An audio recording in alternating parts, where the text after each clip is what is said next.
Well, does supporting a pro-black statement make one racist? If First National Bank is to be believed, the answer is yes.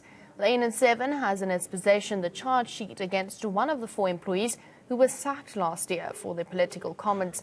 The negative remark about DA leader Mmusi Maimane that led to the sacking is now public knowledge and has generated much outrage. Now, in yet another shocker, documents reveal that Mmusi was accused of being racist on the basis of a mail where he used a phrase coined by Steve Biko. Here are the main charges against Mmusi and the portions from this mail on which they are based. Charge number 1, indicating that FNB indulges in exploitation. This charge pertains to Mmusi writing that one can't keep waiting while the bank are busy exploiting us. He also says labor laws are there to put an end to blatant exploitation. Charge number 2 is encouraging the union SASVO to engage in revolution against FNB. This is based on the following excerpt from their mails to the union. Extremely important to influence spirit of militancy and revolution with fellow comrades. Charge number 3, associating with racist statements which constitute a partiality. This follows his statement in supporting of a colleague's pro-black comment. Here, Mmusi quoted what South African anti-apartheid activist Steve Biko had once said, "Black man, you are on your own." The bank then makes a generic allegation that he was using FNB's email system for emails that were racist or constituted partiality and sloganism. They politicized the whole issue of Mmusi Maimane just because they wanted to politicize it. But there was nothing political about that statement. In fact, it was a joke response which was personal to his personal life, the leader of the Democratic Alliance. So there's nothing political about those.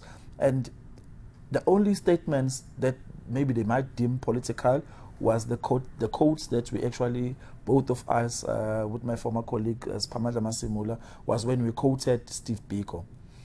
So when we quoted Steve Biko, to our amusement, we were charged only for being racist. So, meaning that each and every belief that Steve Biko stood for, FNB deems that as racism. The service of these employees were terminated in October last year. Attempts by organizations like the Black First Land First movement to get FNB management to reconsider their decision have come to a naught. What was surprising was the fact that, for instance, on one of our churches, we were charged for communicating with the recognized union, which is SASVO. And this union is obviously the representative of employees in the bank. And obviously, for each and everything that you need to communicate with the union, you need to send an email to the union. But you got fired for that, for communicating with the union.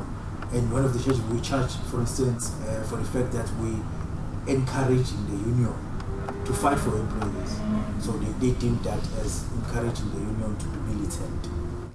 Left without a job, the employees say even their union has failed to help them. They are now planning to approach the Constitutional Court over violation of their rights.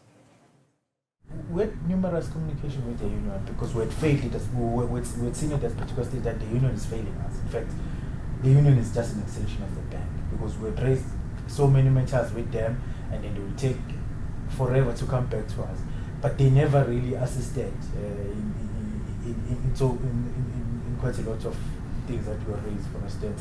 For instance, we raised matters about the fact that we're doing work for ourselves as premium, but we're also doing work for private clients. But we're not getting paid for that. We're only getting paid for premium work that we were doing. So they never attended to queries like that, in fact, because they're just an extension of the bank.